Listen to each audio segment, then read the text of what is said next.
Woo! Ha! Kita nyo ba yung dala ko, guys? Pabo lang naman to. Para wala kasi kaming ulam eh. Pabo, oh. Ito, maraming tanglad. Sobra. Open naman ito. Ano? Maglilitson kami ng pabo. Dito kami ngayon sa Casa Los Casas. Los Casas. Dito sa may Dirasa, guys. Napakaganda rito. Relax. At ito, kita mo naman. Naglilitson lang kami ng pabo. Diba? So, man, kabayanan tong ulam namin na to. Ano kami ng ano dito? Dito yung kasama natin guys to. Abre, okay na? Sama kayo guys. Sama kayo, punta kami dun sa likod namin gilid ng dagat.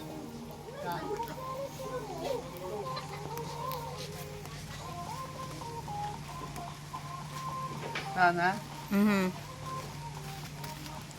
Dandahan. Oh, yan. Ulan ha. Ano yan? Baka maano kayo. Ito na lang ilagay dyan. Kita niyan guys. Yan o.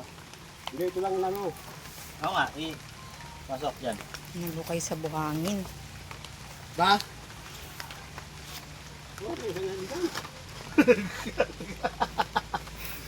Kita no? Oh, ba? Doon kami oh.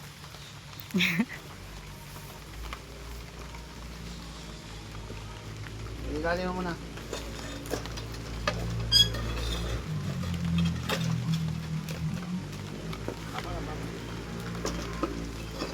May binabaon pala yan. Sakto ah! Bakit? Bakit yan? Bakit? Para yung tuna kang nakita ko sa loob ng sakto siya sa loob ng So ayan, napakasarap nito. Lulutuin na namin. Ha, tingnan nyo. Woo! Ganda. Yes! Yung apoy, ano, ikalat mo doon sa gilid din. Alagyan mo na lang kuya yung gilid yun. Oh, bro, taga-taga naman sa'yo mga kabot-kabot. Woo! Ha? Oh. Diba? Kita naman yung view dito. Oh. Dagat. Parang taas hindi ba mataas yan? Mataas.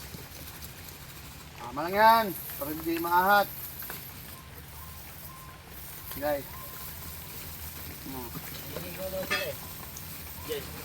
Oh, dito tayo. Naligo tayo. Hoy! Diyan no. Tuto pa ako. Magkano tayo? Ha? Ah. Ayun, dito masikin eh. Porya. Sarap, sarap, sarap. Diba? So, ayan guys. Mamaya, ipakita namin sa inyo pag malapit na maluto. Magluluto muna ako ng pusit. Ayan. Hindi na siguro ito kailangan. Post Hindi mo. na siguro kailangan yan. Dapat buhos na lang yung... Ito naman guys, yung pusit na lulutuin natin. Para wala siyang sabaw guys, technique. Tatanggalin mo muna siya rito. Pinapaano muna natin yung sabaw niya. Para adobo sa medyo tuyo siya ba. Ano? So tinanggal muna natin yung pusit guys. Diba? Para walang sabaw. At Pala yun? oh. Kasi ang pusit guys, yung technique dyan, pag ma-overcook yan, matigas na yan siya. Kakainin, parang atay lang yan. Pag nasubrahan mo sa luto guys, titigas yung laman yan. So, para hindi siya titigas, tinanggal muna natin siya para mag-evaporate yung sabaw niya. At pamaya, pag konti na lang, saka natin siya ibalik. Diba? So, mamaya guys, ang tabayanan nyo. 3. So dahil guys is tinan mo yung sabaw, konti na. So ibalik na natin yung pusit. Yan, di ba? Kita nyo.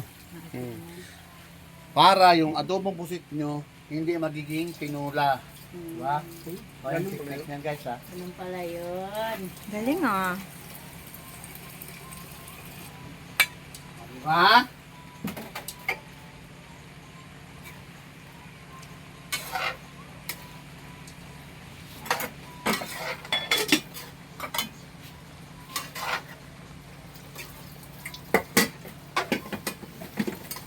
Saan mo pa yan, Kalinda?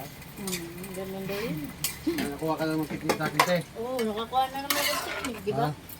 So ayan guys, so tingnan nyo, di walang sabaw. So ang ganda ng magiging ano niya, adobo niya, di ba? At higit sa lahat, hindi magiging parang rubber yung kakainin mo. Di ba? So ayan guys ha. Kaya tayo mamaya niyan.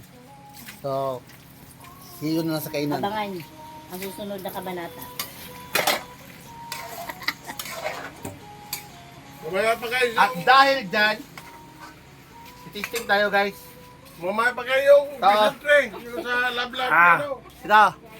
Ah. Wow. Sarap. Lambot? Ano? Lambot talaga.